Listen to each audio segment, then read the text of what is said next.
예수님께서 공생의 기간 중에 많은 병자들을 치유하셨어요. 그죠? 우리가 다 알고 있어요. 중풍병자, 한센병, 안진뱅이를 일으키고 눈먼 자를, 손 마른 자를, 우리 지난 8번 이렇게 보면 그런 일들을 쭉 봤습니다. 육체적으로 약해져 있거나 불편하거나 어려운 상황들로부터 우리 예수님께서는 회복을 허락하시고 치유하셨어요. 이렇게 이런 중풍병, 한센병 여러 가지 이렇게 안진뱅이, 손 마른 자, 육체적으로 불편함은 있었지만 생각과 정신은 그래도 올바른 상태였어요. 그렇죠? 그러나 오늘 본문의 사건, 귀신 들렸다는 이 사건, 귀신 들린 자들, 이 사건은 그들의 머리에, 생각과 정신과 마음에 이 온 정신이 있어야 하는 것들이 다 뺏겼어요. 누군가에게.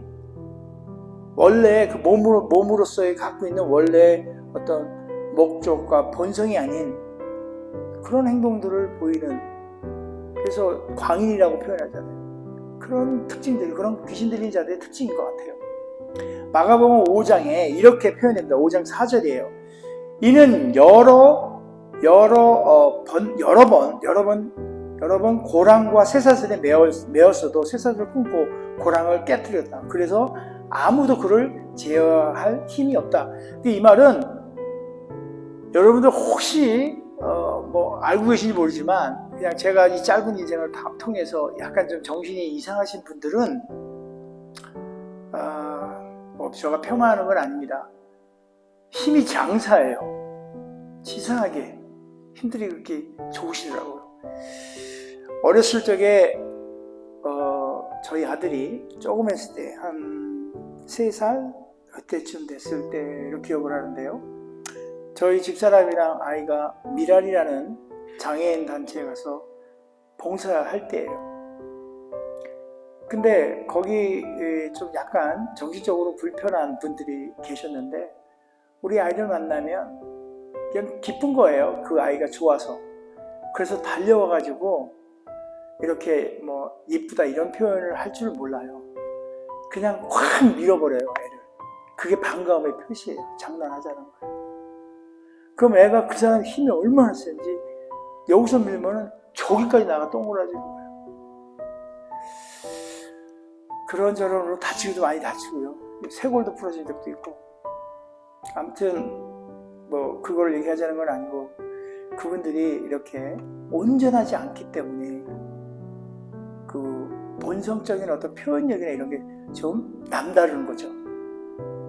그런 일이. 그래서 마가복음에서도 이 귀신 들린 자를 표현할 때 정말 아무도 그를 제어할 사람이 없다라는 거예요. 육체가 연약해지거나 불편해지는 것이 오히려 일반 사람들보다 그러니까 차라리 그게 나을지도 모르겠다는 생각도 해봐요.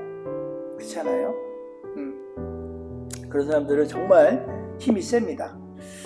그래서 오늘의 이 사건은 조금 우리가 다른 관점에서 좀 봐야 되지 않을까. 다른 치유의 사건들은 육체적 불편함을 우리들의 어떤 죄로부터 기인한다고 합니다. 그죠? 그런데 그런 죄를 돌이키고 또 회개함으로 말미암아 우리가 용서와 자비의 어떤 그 하나님의 사랑의 결과로 치유함을 얻고 은혜로 구원에 이를 수 있는 그런 이야기들을 우리는 알고 있어요. 그러나 이 사건만큼은 조금 다른 각도에서 다른 면이 있기 때문에 좀 달리 봐야 되지 않겠는가. 바로 그것이 영적인 부분에서 좀 바라봐야 되지 않겠나 하는 생각을 해봅니다. 귀신 들린 자들은 주로 정신적으로 약간 그 결함이 있거나 자폐적 환자로서가 아니라 악한 영의 지배권 아래 놓인 자로 성경은 그렇게 언급해요. 우리가 알고 있듯이 약간 이렇게 정신적으로 좀 불편함이 있거나 좀 약하신 분들은 현대 과학에서는 무슨 요즘 유행하는 언어가 뭐냐면요, 그 자폐성 아이들을 그냥 옛날에는 자폐아 이렇게만 딱 표현했거든요. 근데 지금은 그것의 폭이 워낙에 커서 스펙트럼을 넓게 봅니다. 그래서 어느 한 부분에 있어서 굉장히 온전하지 않고 좀 특이한 어떤 형태를 보이는 애들을 그 스펙트럼이 넓은 그 자폐성 질환으로 이렇게 인식들 하는 경우들이 있고요. 또 그거를 위해서 우리 아이들, 요즘 현대 아이들 키우는 부모님들 보면 우리 아이가 그 AS 맞나요? ADS 뭐 있잖아요. 예, 하여튼 뭐 그런 것들도 하나의 그 스펙트럼 안에 또 포함을 하더라고요. 그래서 이제는 그런 것들을 이렇게 함께 하려고 하는, 그러니까 그들이 이제 깨닫는 거예요. 과학자들도, 연구하신 이 사이콜로지스트라든지 정신의학자들도 이들도 이제 아는 거예요. 이것이 하나의 어떤 질병이 아니라 어떤 정신세계, 생각과 마인드, 이런 것들의 어떤 트라우마적인 것들, 또 내지는 여러 가지 어떤 환경과 조성되어 있는 이런 위크한 부분들, 그러니까 정신적으로, 영적으로 뭔가 있다는 것도 그들 또한 수긍하고 있는 것 같아요. 그래서 이러한 악한 영의 지배권에 놓여 있다는 이런 사건들을 이렇게 귀신 들린 자, 예수님의 공생의 기간 중에 좀 특별히 좀 도드라지게 나타나요. 그것은 아마도 하나님 나라 확장에 대한 그 어떤 방해, 그러니까 하나님 나라 확장에 대항하기 위한 사탄의 극렬한 저항, 이렇게 표현할 수도 있겠다는 생각을 해봐요. 사탄의 저항이라. 언젠간 제가 수년 전이에요. 영화를 봤는데 여러분들도 다 봤을 거라 생각을 합니다. 영화 중에 멜 깁슨이라는 영화 배우가, 그 사람이 감독을 한 걸로 제가 기억을 하는데, 패션 오브 크라이스트라고 기독교 영화, 예수 그리스도를 정말 그러니까 주제로 해서 그런 대작을 만든 경우가 없었어요. 근데 이게 현대의 어떤 기술과 함께 또 역사적인 고증과 함께 성경을 근거로 그 영화를 만들어서 방영을 한 적이 있는데, 제가 그거를 본 기억이 나요. 너무너무 사실 두 번 보기가 어려워요. 너무 마음이 아파서, 너무 가슴이 아파가지고, 또 그 장면이 너무너무 참혹해요. 그래서 보기가 어려워요. 그런데 그 영화를 이렇게 쫙 보다 보면은 예수님의 공생애기 시작할 때 예수님이 이렇게 마을을 돌아다니고 이렇게 다니실 때, 이럴 때 보면 그 뒤편 멀리 영화의 표현으로 보면은 오버 더 숄더라는 말이 있어요. 그러면 사람의 형상에서 저 뒤편에 뭔가를 보여주기 위한 그런 어떤 앵글로 이렇게 찍는 게 있는데, 그런 형상, 그런 기법을 통해 가지고 뒤에 검은 그림자가 이렇게 주변을, 예수님의 제자들과 예수님과 또 예수님을 따르는 무리 사이에 어떻게 이렇게 보여지게 그 영화 감독은 그걸 그려놨어요. 그것은 그러니까 그 영화 감독의 생각을 표현한 게 그렇지만은 저 역시 동감해요. 우리의 세상 삶 가운데 사탄 마귀는 늘 오는 사자와 함께, 오는 사자와 같이 이렇게 주변을 맴돌아요. 검은 그림자들이. 이게 그걸 좀 표현했던 것 같아요. 그러면서 영화에서 보면은 특별히 가룟 유다가 사탄이 가룟 유다에 와가지고 그 배신의 마음을 이렇게 넣는 부분, 사탄에게 그 영이 사로잡히는 그 부분에 대한 묘사를 했어요. 이것 또한 우리가 지금 오늘 본문에서 본 것과 같이 이런 일들을 아마 표현하지 않았나. 굉장히 지금 아주 막 리얼리티하게 이렇게 표현됐어요. 그래서 너무 그때 생각이 많은 것들이 오고 갔긴 했어요.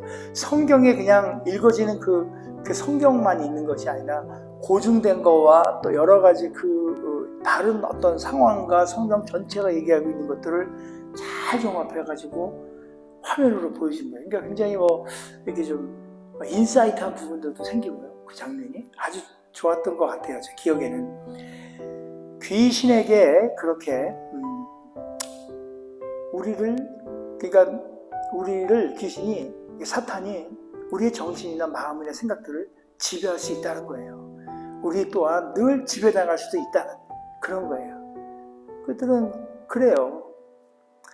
그렇게 귀신에게 지배당하는 사람에 대하여서 마가복음, 누가복음 이런 데 설명되는 거 보면, 아까도 얘기했듯이 그들은 무덤 사이에 거하고 매우 사납고 힘도 세고 거칠고 사람들에게 해를 가할 수 있는 그런 사람들이기에 사람들이 피해요. 이렇게 어려우니까 피할 수 있고 그래요. 그리고 아까도 우리가 잠깐 봤지만은 군대 귀신이라는 거 알잖아요. 아주 여러 명의 귀신들이 그 안에 있는 거예요. 그 군대 그러니까 여러분 대충 귀신이 몇 마리 정도 있었을 것 같아요? 한 10마리? 20마리? 몇 마리? 몰라요? 성경에 몇 마리라고 안 나오죠, 그죠? 그런데 아까 리전, 군대라는 그걸 보면 한국말로 하면 사실 군대보다는 연단이에요, 연대 병력 정도 되는. 그러니까 돼지가 2,000마리 정도 이렇게 물에 빠지게 되는데 그보다 더 많은 귀신들이 아마 있지 않았을까? 아니면 한 그 정도의 귀신들이 있지 않았을까? 한 몸 안에 있는 거예요. 마태는 둘이라고 얘기했잖아요. 마태는 둘이라고 그랬고 마가나 누가는 그냥 사람 한 사람 이렇게 얘기했는데 제가 뭐 그걸 의심하거나 뭐 이런 거 아니라 둘이 뭐 이렇게 봤다는 게 아니라 그 군대라는 의미에서 제가 좀 힌트를 얻었다면 뭐라고 생각할 수 있냐면 인격이 두 가지 인격으로 나타나는 것 같아요. 정상일 때와 비정상일 때. 그래서 아마 마태는 두 사람이라고 생각하지 않았을까? 이런 생각을 그냥 혼자, 성경에 안 나옵니다. 그러나 혼자 그렇게 생각해 봤어요. 여러분 아주 좀 비슷해 보이죠, 그죠? 그죠? 어디 가서 이렇게 얘기해도 네, 그죠? 어디 가서 그게 뭐 온전한 사람과 비정상 사람이 두 명이 거기 이런 얘기를 하지 마시고 제 생각이 그렇다는 얘기예요. 아무튼 그 군대 귀신 그렇게 그러니까 거라사 지역에 있는 거라사인들이 거라사 지역에 사는 사람들을 거라사인이라고 그러는 거예요, 그죠? 시카고에 사는 사람은 뭐라고 그래요? 시카고인? 아니 고리안? 아니 뉴욕은 뉴요커. 그다음에 시카고는 뭐라 그래요? 시카고인이죠, something like that. 그러니까 그런 거 해요. 그렇듯이 거라사에 사는 사람들도 그 지방에 사는 사람들이라고 그래요. 그 중에 한 사람이에요. 그 사람에게 들어간, 그러니까 그 거라사인에게 들어가 그의 생각과 정신의 그 마음을, 그 영혼을 지배하고 있다는 거예요. 지금 그 군대에 계신들이. 그래서 무언가 지배당하고 주위의 사람을 괴롭히고 하나님 나라 그 확장에 방해하고 특별히 하나님의 사람들을 괴롭히고 넘어뜨리려고 한 거예요. 그러니까 그 귀신 들린 사람, 참 그 사람들이 무덤 가운데 산다고 표현이 되어 있는데 이것을 또 다른 측면에서 보면 여러분 어떤 생각이 돼요? 무덤 하면 뭐예요? 죽은 사람들이잖아요. 송장, 그렇죠? 무덤에 누워있는 사람들. 그러니까 다른 말로 좀 설명을 해보자면 사람이 자기 자신의 그 정신이 다른 어떤 존재에게 뺏기게 되면 그것은 우리가 볼 때에 하나님께서 보실 때 하나님의 표현이니까 하나님이 보실 때 죽은 것과 마찬가지다. 그래서 무덤 가운데 거한다는 표현이 그게 맞는 표현인 것 같아요. 귀신이 들렸다는 것은 우리의 생각과 정신이 우리의 삶의 그 의와 목적이 다른 무언가에 빼앗겼다는 거예요. 대단하지 않아요, 그죠? 한번 생각이 팍 떠오르죠? 우리가 하나님의 그 의, 하나님의 그 예수 그리스도의 그 정신, 이런 것에 우리가 있는 것이 아니라 그 외에 다른 것들에게 빼앗겨서 그것들이 우리 가운데 우리를 지배하고 조종하고 있는 거예요. 그러니까 이런 걸 생각하면 돈이나 권력이나 이런 것들에 다 뺏겨서 우리의 삶의 목적과 이런 것들이 정상적이지 않게 하나님이 보시기에 아름다운 모습으로 살지 못하는 바로 그것이 귀신 들린 자라 하니 그것에 우리가 뺏겨 있다면 바로 그것이 우리 또한 귀신 들린 자 거라사인들과 다를 바가 없다는 거예요. 실제로 우리는 살아가면서 돈이 삶의 목적이 되어서 돈에 미쳐 사는 사람들을 보게 됩니다. 그렇죠? 돈이라는 힘을 이용해서 보다 많은 돈을 얻기 위해서 다른 사람들을 어렵게 해요. 그래서 대부분의 사람들은 돈으로 엄청 부를 가진 사람들을 어찌 보면 경계를 해요. 저는 좀 경계하는 편이에요. 근데 경계하지 않고 거기에 딱 붙어있는 사람들도 있죠. 그죠? 돈 있는 사람하고 권력 있는 사람들 하면은 그냥 거기 가가지고 그냥 있는 분들이 있어요. 앞뒤 없이. 참 죄송한 얘기지만. 그럼 바꿔 얘기하면 그들도 그 돈을 쫓는 사람이다. 그 돈에게 일부 마음이 뺏겨 있지 않겠는가, 이런 생각을 해봅니다. 또 그들은 힘이 있다고 생각해요. 돈으로 말미암아 세상에 주는 힘이 있다고 믿고 있어요. 돈은 힘이다, 이렇게 믿고 있어요. 물론 필요한 거긴 하지만, 제가 어떤 인생에 있어서, 하나님의 나라에 있어서 뭐 필요할 수도 있죠. 그러나 그걸 가지고 그것을 뺏기면, 만몬에 뺏기는 그런 일이 있으면 우리의 영혼은 맑지 않고 그들에게 지금 얘기하는 귀신 들린 사람으로 사는 거예요. 짧은 인생에 영원하지도 않을 것 같은 재물을 따라서 곧 사라지고 없어질 것, 아무런 짝에 쓸모없는 그것에 정신이 팔려 산다면, 그것만큼 이 짧은 인생 100년, 요즘 120년, 그럼 우리 죽고 나면 한 130년 사나요? 영원히 살잖아요. 어떤 장로님이 꿈을 꿨대요. 근데 부자예요, 이분이. 평생 돈 모으는 데만 열심히 했어요. 이 양반이 죽을 똥 말똥하고 있을 때 천사가 나타나서, 내가 너한테 하나 가져가게 해줄게. 저기 저세상 갈 때 좀 챙겨라. 그랬더니 이 양반이 생각하기를 모든 재산을 팔아서 금으로 바꿔가지고 금 큐브를 탁 만들어서 그거를 죄다 지고 이제 가는 거예요. 그 무거운 거를. 천국을 탁, 하늘나라 탁 갔더니 발 딛는 순간, 발을 딱 보니까 보도블록이 금이야, 다. 이거 돌덩이만도 못하는 거를 그냥 지고 간 거예요. 그냥. 뭐 이게 농담 같은 얘기고 재밌으라고 들은 얘기지만 그런 거예요. 거기에 일생을 우리가 뺏기고 살고 싶지 않은 거예요. 그리고 그렇게 정신을 만약에 그쪽으로 뺏기잖아요. 그런 것들에.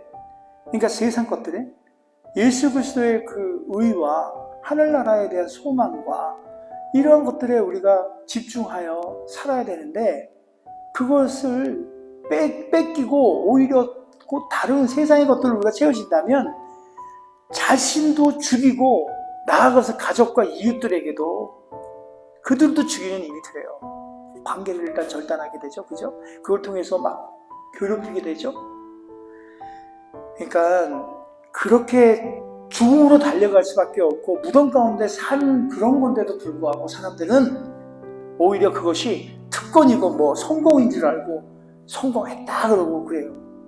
보기에는 편하고 우리가 볼 적에는 아무런 걱정이 없어 보이고 오히려 힘이 있는 모습이 참 부러움을 살 수도 있을지도 모른다 하지만, 아까 제가 초두에 얘기했듯이 영적인 눈으로 바라봐야 돼요. 정말 안타까운 거예요. 제가 돈도 없고 가진 거 없는 목사라 이런 얘기를 하는 게 아니고요. 저희 아버지가 돈이 굉장히 많아요. 세상을 쥐었다 봤다 할 수 있는 하나님 아버지인데 뭐 걱정이 있겠어요. 중요한 거는 정말 가치 있는 삶이 무엇인지를 우리가 알아야 된다는 생각을 해보는 거죠. 돈이 아닌 거예요. 필요하지만 돈은 아니에요. 바로 하나님의 의. 어딜 가도 마찬가지예요. 천국 소망을 갖고 하나님 나라를 위해서 우리가 애쓰고, 진짜 밥을 먹어도 무슨 일을 해도 이런 게 우리가 그런 사람들이 되어야 하나님께서 정말 보기에도 주님 앞에 섰는 날, 그날에도 하나님이 착하고 귀한 종이라고, 그쵸? 충성된 종이라고 그러지 않겠어요? 갔더니 야 이놈아 너 뭐하다 왔어, 이러면 어떡해요? 제가 한번 이렇게 유추를 해봅니다. 이게 뭐 맞을지는 모르겠지만 좀 상식적으로 생각을 해보는 거예요.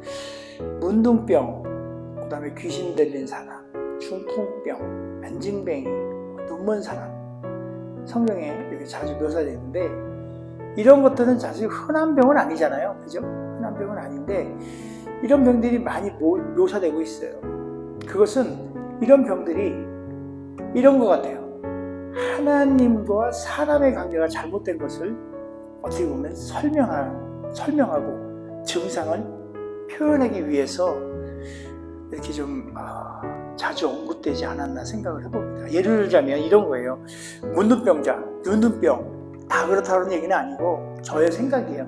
문둥병은 하나님의 부르심을 알지 못하고 자신의 형상이 일그러져 있는 병이에요. 그러니까 늘 주님께서 문 밖에서 두드리는 거예요. 그럼에도 불구하고 그걸 무시하고 이렇게 그 문둥병의 표현 이러지 않을까? 하나님의 형상을 일그러뜨리는, 우리가 하나님의 형상대로 지음받았잖아요. 그죠? 그러니까 좀 어떤 바깥으로 보여지는 것들에 대해서 아마 그러지 않을까? 이렇게 혼자 생각한 거예요. 중풍병, 하나님의 의가 그 삶을 다스리지 못하는 거예요. 그러니까 바람과 같은 풍이라는 거 아시잖아요. 그게 그런 거예요. 내가 컨트롤이 안 돼요. 내 손인데, 내 발인데 컨트롤이 안 되는 거예요.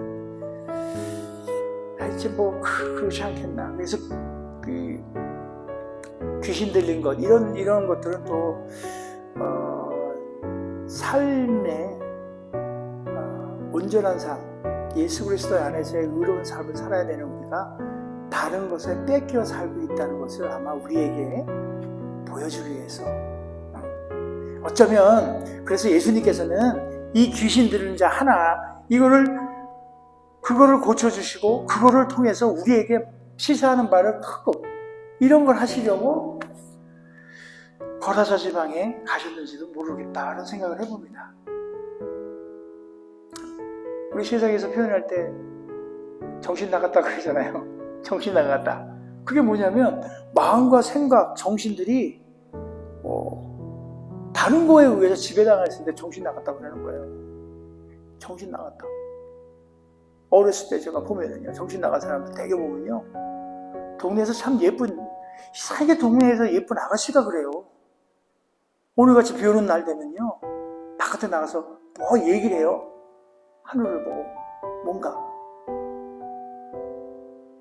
그리고 여기 꽃을 꼭 여기다 꽂아. 왼쪽에 안 꽂습니다. 오른쪽에 꼭 꽂아요. 희한해. 오른손잡이인가? 아무튼 그렇게 우리가 정신이 온전치 않은 사람들이 나갔다 그래요. 나갔다. 그러니까 하나님께서 주신 사람의 그 사람으로서의 어떤 그 예수 그리스도의 숨이, 내핏이 뭐 이런 것들, 이 정신이 나간 거야. 그러다 보니까 정신 나갔다 그러는 거잖아요. 그리스도의 의, 이것이 나가면 세상도 미쳤다고 그러듯이 우리가 바라볼 때 그렇잖아요. 그죠?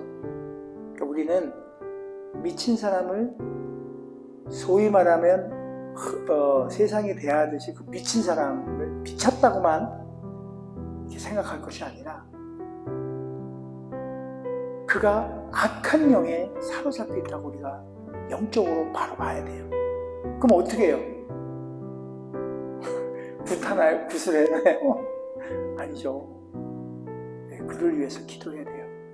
우리가 보고 있는 정말 이렇게 세상에서 막 이렇게 진짜 대고 말고 왔다 갔다 하고 막 진짜 우리가 말하는 미친 사람, 이런 사람들만 지금 얘기하는 게 아니고요. 지금 영적으로 바라봐야 될 우리를 보는 거예요. 우리 자신. 혹여나 우리 주님이 있어야 될 우리 안에 있어야 될 그곳에 그 예수님을 옆으로 치워놓고 돈, 명예, 이런 것들은 우리 가운데 있는지를 영의 눈으로 바라보게 하시고,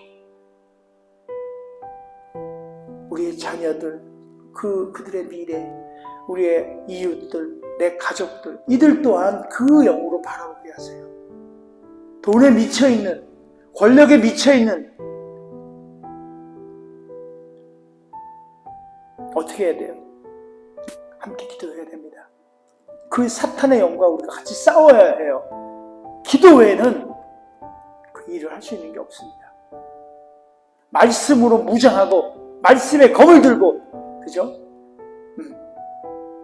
진리의 띠를 두고 기도해야 돼요.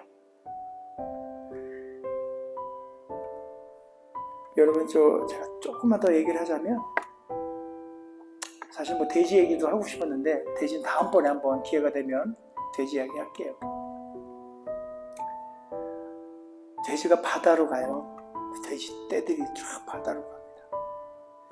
이 바다에 대해서만 잠깐 얘기할게요. 바다가 물이죠? 물이에요. 물은 우리에게 꼭 필요한 겁니다. 우리가 물을 먹고 우리가 배설한 것들이 다 몰려가는 곳이 바다예요. 세상을 표현할 때도 바다 같다고 그랬잖아요. 세상이 그런 곳이에요. 우리가 그 가운데 살아요. 그 가운데. 바닷물을 못 먹죠. 먹긴 먹어요. 먹어도 돼. 근데 더 갈증이 나고 더 그래요. 더 힘들어지는 거예요. 세상의 것들이 그런 거예요. 조금 조금만 더. 저는 요럴 때마다 애들 잼잼 가르치는 건 난 이상하다고 생각해요. 애들한테 잼잼 가르쳐가지고 애들이 조그만 애들이 다 그냥 부모한테 잼잼 하면서 이게 더 달라고 막 뭐든지 그냥. 그 애들 너무 많이 줘가지고 그냥 애들이 그냥 비만 되고 막 그냥 비정상적으로. 하여튼 뭐 그 얘기는 아니지만 아무튼 우리가 그래요.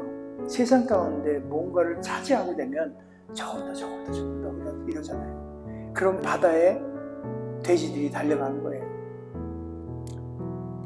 뭐 근동지방에서 옛날부터 돼지 뭐 부정하다고 그랬잖아요. 발굽이 갈라지지 않아서 그래요. 돼지는 이게 붙어 있잖아요. 갈라진다는 게 뭐냐면요, 이게 구분된다는 거예요. 나눠졌다는 거예요. 구분. 여러분 구분이 아니죠. 거룩이라는 뜻이에요. 그래서 거룩하지 못한 부정한 짐승이에요. 돼지가. 귀신이 왜 돼지떼한테 갔을까요? 부정한 것들은 부정한 것들끼리. 걔들한테 딱 맞는 거야.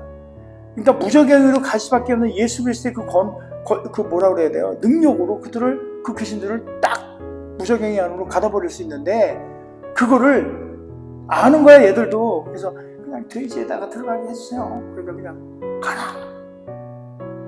그러고서 그냥 바로 그냥. 하여튼 그 이후에 마을 사람들이 예수님 떠나게 해달라고 막 그러잖아요. 근데 부정한 동물을 키워서 장사를 하잖아요. 그게 거라사 지방에 있던 사람들이에요. 뭐 같아요. 조금 좀 안타깝죠. 우리가 어쩌면 우리의 경제 활동이 한번 봐야 돼요. 뒤돌아봐야 될 것 같아요. 저울추를 2개 가지고 장사하는 사람들이 있다면 성경에서도 부정하잖아요. 그 사람들이랑 다를 게 없어요. 그리고 그들이 예수님의 그 능력뿐만 아니라 예수님이 얼마나 온전하신 분이고 또 그가 하나님의 아들인 것을 마가나 누가에서 표현을 합니다. 귀신들을 통해서. 그러니까 거라사 지방 사람들이 그걸 다 듣고 놀라워하고 두려워하고 그러는 거예요. 당시에 돼지 한 마리 가격이 꽤 됐을 거예요. 지금도 비싸잖아요, 한 마리. 근데 2,000마리면요 몇십억이에요. 지금 또 따지면. 그거를 다 박살낸 거잖아요, 예수. 그러니까 그들이 그럴 수밖에 없었죠. 아무튼 결론적으로 말씀을 드리면 예수님, 그러니까 하나님께서 우리를 지으신 목적이 있잖아요. 그리고 그 하나님의 의가 우리 가운데 있잖아요. 그 이 모든 것들, 이런 것들을 주관하고 그를 위해 따라가는 우리의 그 삶의 모습들, 이것들이 그리스도의 정체성이고요. 그것이 우리 가운데 있어야만 해요. 그래야 우리는 정말로 예수 그리스도의 성품을 품은, 그렇게 돼야 예수님의 향기를 뿜어내는 정말 하나님의 사람이 되는 거예요. 예수님께서 오늘 이렇게 이 사건을 통해서 우리에게 보여주고 사는 것은 우리들이 지금 세상의 바다 가운데 이렇게 다니고 있어요. 그래서 예수 그리스도의 의가 아닌 세상이 주는 것들을 품고 세상의 바다에서 갈 바를 모른 채 불어오는 풍랑에 막 이리 쓸리고 저리 쓸리고 또 두려워하고 뭔가에 그렇게 그런 삶을 살고 있다는 것을 경계해라. 그러지 말라. 그 모든 사람들은 사망으로 달려가는 그런 배와 같은 그런 삶을 살지 말아라. 또 그런 경고를 우리에게 하지 않는가라는 생각을 해봅니다.